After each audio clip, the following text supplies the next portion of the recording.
Diablo, one of the greatest action RPGs of all time.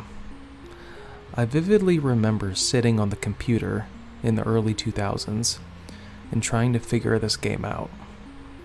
It seemed simple enough. Just click to move and click to attack.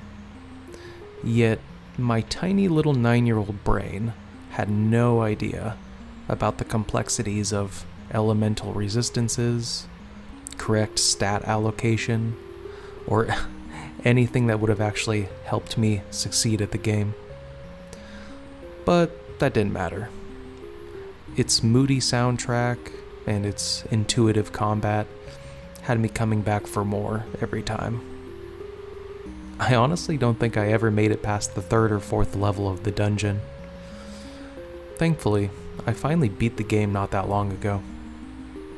Once I finally gave in and used an online guide, the game made much more sense. The game doesn't tell you anything. It doesn't hold your hand. The game mechanics aren't explained anywhere in the game. It's from a different era. Thank God for the internet. Today we're going to be recreating the original 1997 big box art.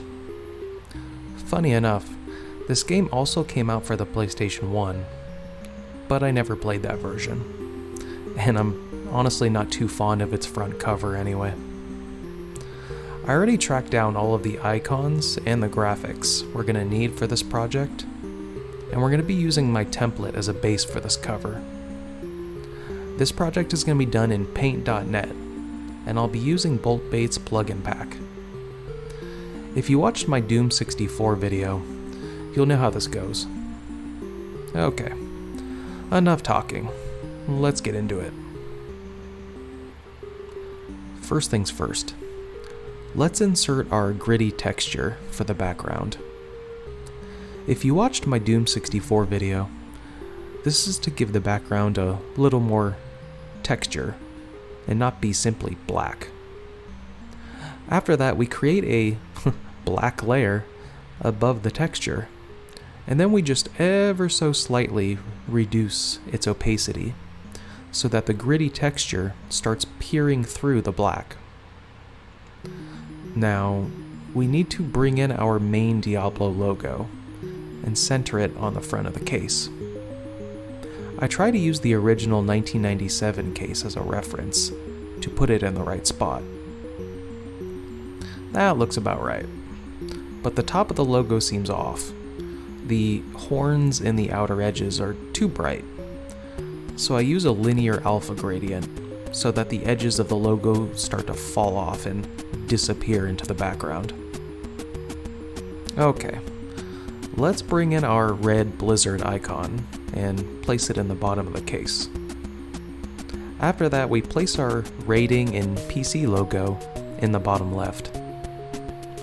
I originally was going to leave the red blizzard logo in the center like the original, but it wouldn't leave enough breathing room for the rating and the PC icon, so I placed it on the right-hand side of the case.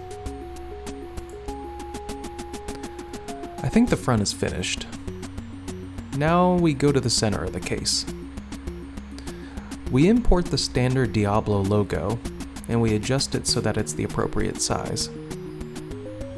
After placing it in the middle of the spine, we grab our small PC logo and put it near the top of the middle of the case. Okay, that part's done.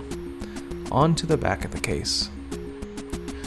The original case has a sort of red paper tearing texture at the top. I searched the internet for a suitable texture, but I couldn't really find one I liked, so I'm just going to use a gradient. I select the top of the case and create a red gradient. Now we insert the Warcraft 2 logo and place it in the center of the red gradient we just made.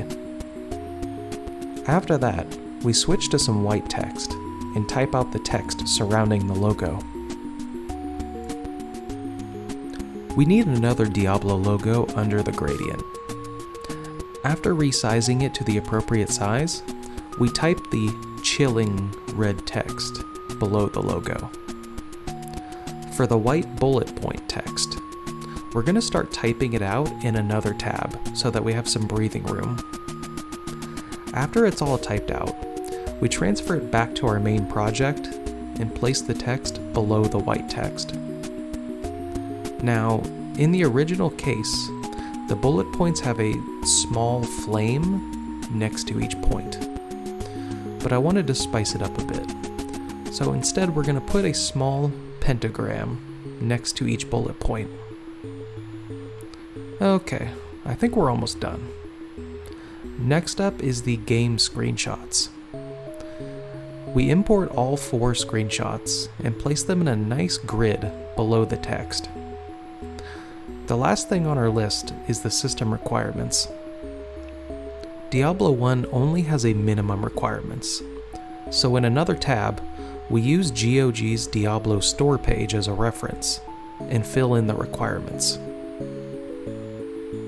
Once that's complete, we transfer it back to our main project, and we create a black border around the area. And we're done.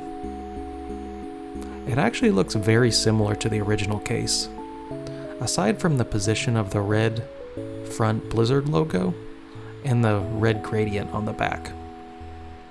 The gritty under texture gives the case a more creepy look, and overall I'm pretty satisfied with the final design. If you like this case, I'll link it in the video description below for you to download. And if you enjoyed the video or you found it helpful, please consider liking and subscribing and, doing all that fun YouTube stuff. I'll see you all in the next video. Later.